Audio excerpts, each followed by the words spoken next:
Okay, you're going to have to find the time. And then guess what? As you start to do this properly, you'll start increasing your income if your business model is set up properly. But you have to get some time in the beginning. And then you start buying back your time. With the increased income, you buy yourself some time back. You can learn new skill sets, and then you can start to get that time back, right? But the reality is time, energy, money. If you don't have much money, you'll have to sacrifice time. And if you don't have much time, you'll use the money that you have.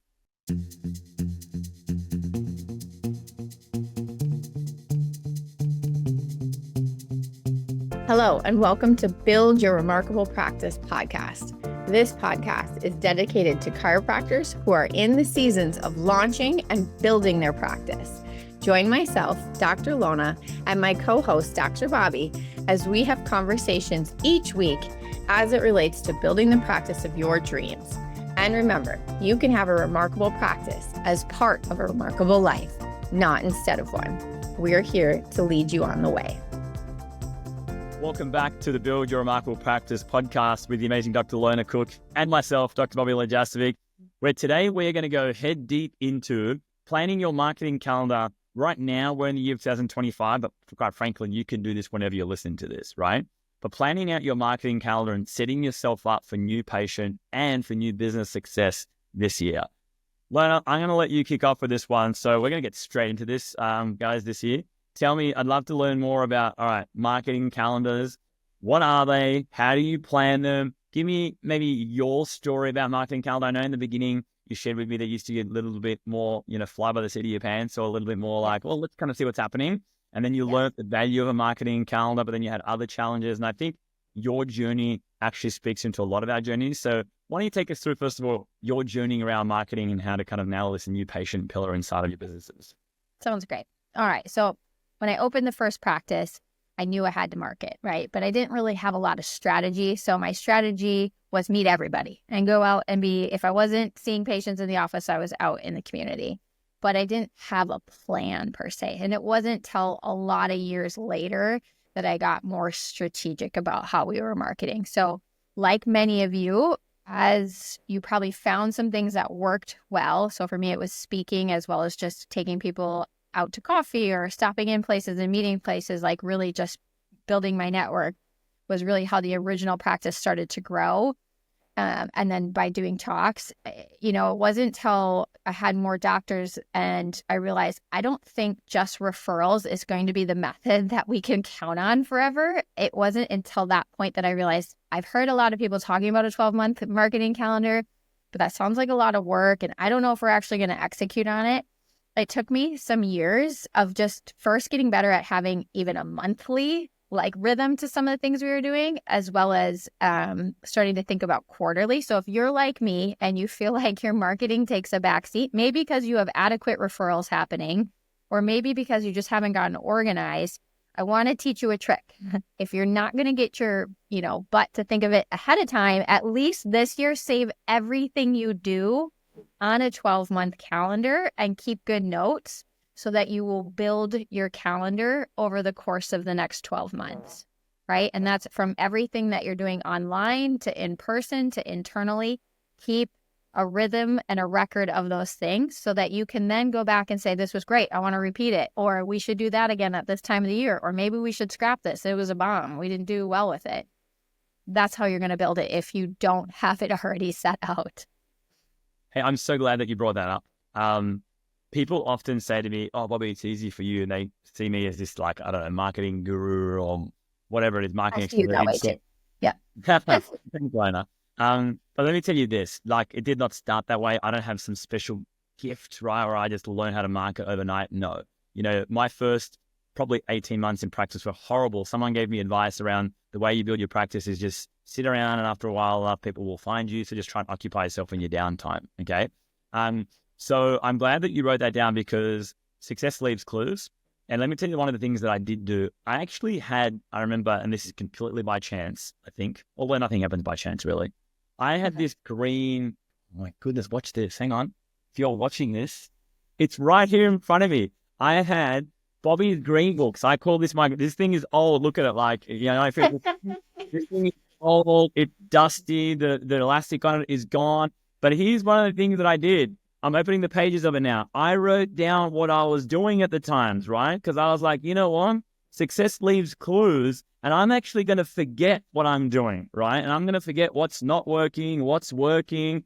Oh, here we go. 2nd of October, I just saw a date here. 2nd of October, 2012, I think I just saw go past. I'm going to, Sunday, mastermind meetup with my girlfriend at the time, wife now. I'm gonna forget what I'm doing. I would hear seasoned chiropractors all the time say things to me like, "Oh, we're really successful," and then now we're struggling. And I'd ask them like, well, "Do you do this?" "Oh, we don't anymore, but we used to do it." "Okay, do you do this?" "Oh, we don't anymore, but we used to do it." And what I realized through those conversations is you forget. So I got into this habit of like just writing everything I was doing, whether it was working, whether it was not working, specific from a marketing point of view. The first page of this book, literally, that I just opened up here, guys, it actually had like, here's where I was going to get my newies from that year. $1 million impact. I was trying to crack $1 million in collections in that year. And I was like, well, I know to crack $1 million, I'm going to need 550 new patients. And so I wrote in here, the markets, local gyms. We're going to do screenings. We're going to try and do our first dinner workshop. We'll do some expos, referrals, shopping centers, right? Reactivation campaigns, internal workshop. I have it all written down here.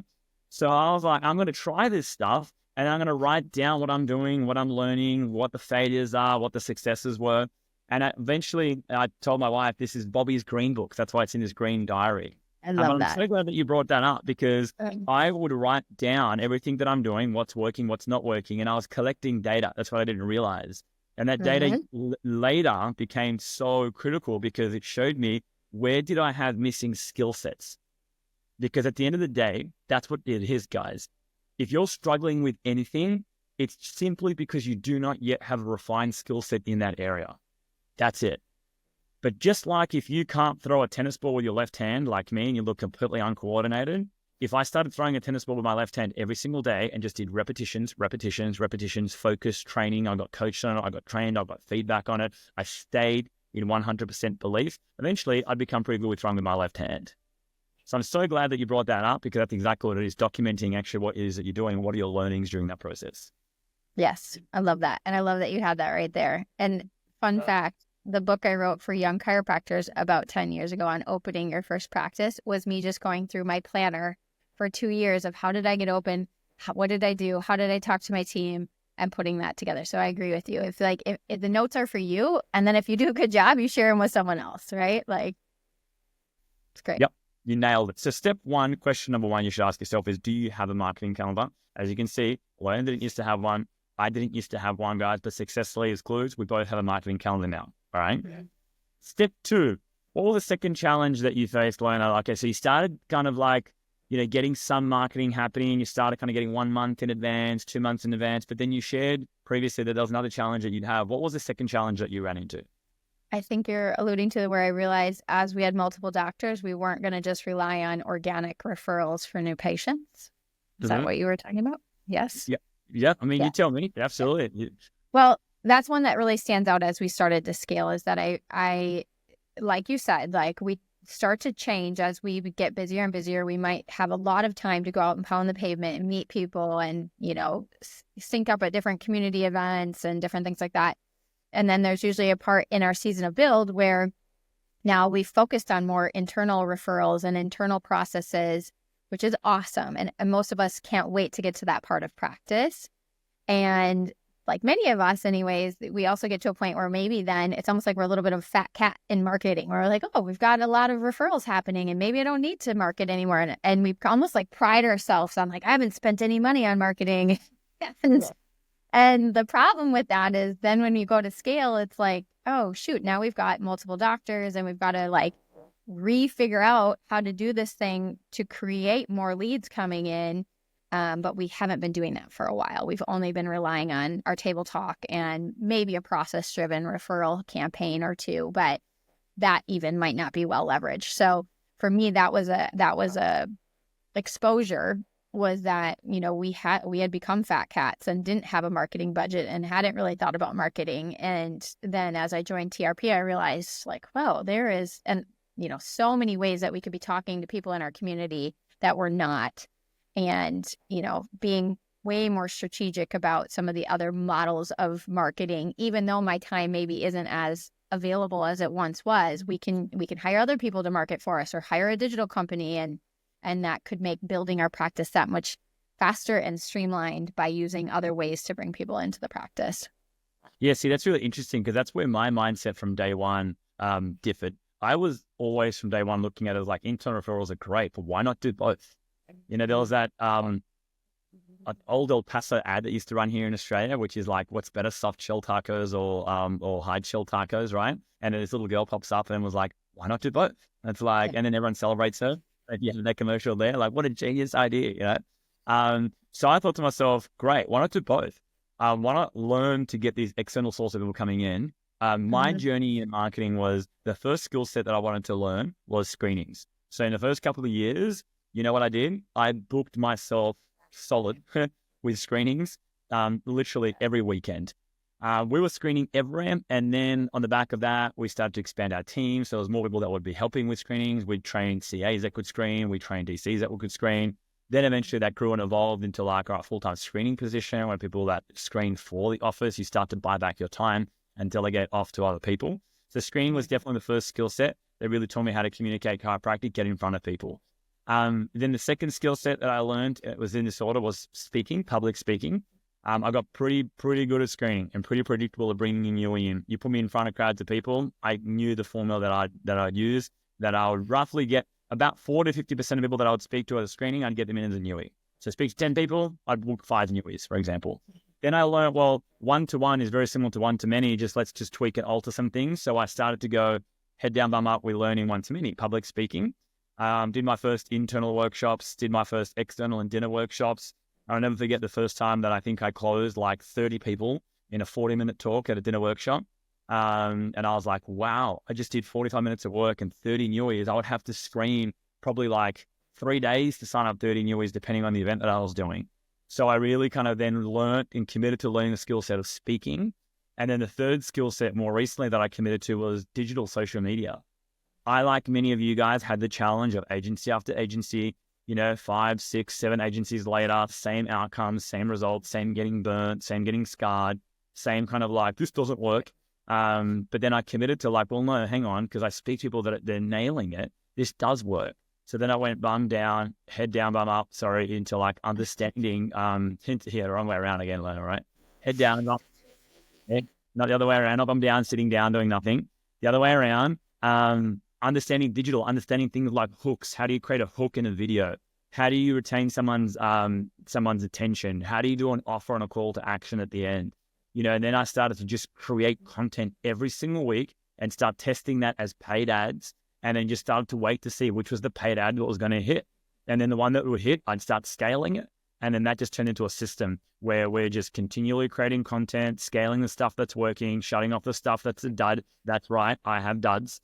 Okay, shutting off the stuff that's a dud, and then build that into our monthly marketing calendar. Right. So if you feel stuck, just ask yourself, which skill set am I committed to learning first? There's not an infinite amount. You pick. Do you want to learn how to screen and become good at that? Do you want to learn how to speak and become good at that? Do you want to learn how to become digital and become good at that? Now, the way the world is evolving, digital is actually interlinked with all of them to some level. So even the people that we screen, we collect everyone's detail. They go into our CRM. They have nurture campaigns.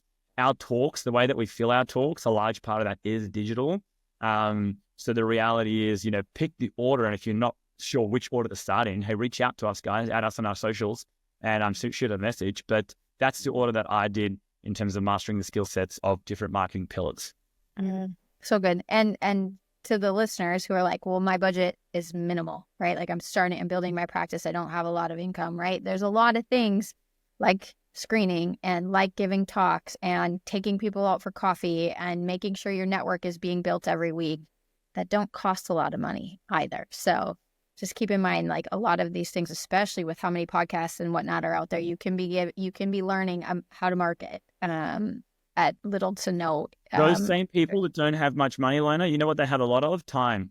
And you're going to have to make a decision. Maybe you're listening to this and going, I don't have time. I've got 3-4 kids and my budget is quite tight as well. Well, guess what? You're going to have to find time. You'll have to find how important is it for you to go to business. Okay, you're going to have to find the time. And then guess what? As you start to do this properly, you'll start increasing your income if your business model is set up properly. but you have to get some time in the beginning. And then you start buying back your time. With the increased income, you buy yourself some time back. You can learn new skill sets, and then you can start to get that time back, right? But the reality is time, energy, money.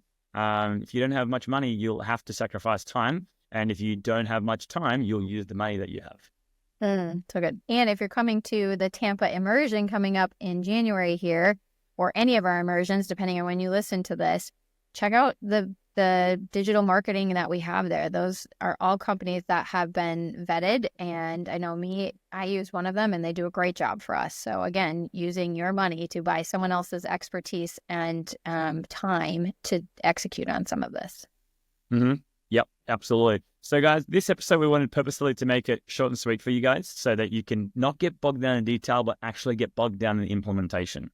Okay. Note-taking is one of our mantras 2025. You should write that one down. Let's get bogged down in the implementation. So step 1, do you have a marketing calendar? Okay. Step 2 is let's not rely on one source. Let's commit to learning a new skill set. And then step 3, you decide for yourself which skill set it is that you want to start learning first, because it's going to take you time to learn it, right? So if you're in a position of I'm desperate for newies, they're not going to start coming in tomorrow, all right? But you need to start the process of learning the skill set, because when you develop that, then you can rely on that and you can put it into your marketing calendar. You can say, I have the skill set now of closing a talk pretty consistently to generate new patients. So now inside my marketing calendar, also, I have the skill set for filling a talk. That's a different skill set. So now on my marketing calendar, I'm going to put 2 talks per month as an example. I have offices that we work with that shoot for 2 talks per day. That's right, guys. That's the scale of this thing, right? That's the scale of this thing. 2 talks per day, okay? We're talking like a multi 7-figure office with like 7 DCs in there, but it just shows you like the scale of what's possible. So it's like, then you sit there and you go, we're going to do 1 talk per month, 2 talks per month, okay? And then at the same time, you start going, I'm going to learn another skill set. Maybe it's digital, maybe it's screenings. And then you add that in and you say, okay, every month, we're going to be expecting 25 new patients from our ads, our digital ads, right? Direct, they'd be there an example of a direct offer ad. So you want to start learning skill sets because that's what's going to turn into a predictable system for you. And then you want to use the extra money that you're getting to buy back your time, get people that are experts in those areas and start adding them to your team to do it for you. And just a little side note, just because we started this with the talking about this, is obviously taking notes of what you're doing and if it worked well and what you would do better so that when you execute on it again, it keeps getting better and better. And also notes so that when you follow up on these leads, even if they don't come in as new patients right away, that they're nurtured, which Bobby is also genius at. But so many times I think we get leads from a screening or we get leads from a talk, and maybe we don't have the systems in place yet to do a good job of nurturing them. And so let's work on that too, so that every year that's getting better as well. Just like our hopefully reactivation campaigns have some nurturing and some seasonal things that we're doing to nurture them as well. Yeah, correct. And that gets into the world, guys, of automation, which we won't go into in this call, but like, are you using a CRM? People always ask what CRM are we using?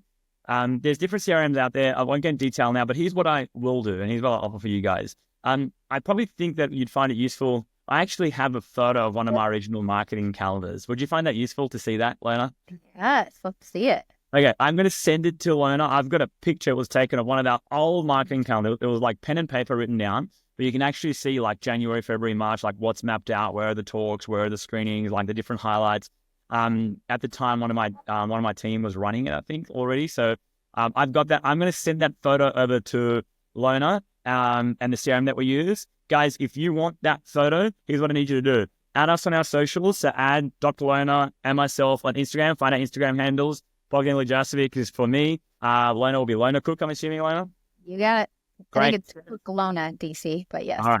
So find us on our Instagrams, guys, and then DM us their marketing calendar. I'll send Lona a photo of it as well, or DM it to me, and we'll send you a photo of that so you can see what it looked like, first pass, first reiteration, and then just have something to model. So just model the same thing, guys, because success leaves clues. Love it. Thanks for that. Awesome. You're welcome. All right, team. Until next time, have a fantastic day. Go be remarkable and build that amazing practice of your dreams this year. See you, Bobby. Catch you, Lona. Thanks for listening to this episode of Build Your Remarkable Practice podcast. Remember, what the world needs now is chiropractic, and what chiropractic needs now is more successful chiropractors. If you like the podcast, please subscribe, share with your friends, and leave us a review. And if you'd like to connect with us personally, please click the links in the show notes to schedule a call.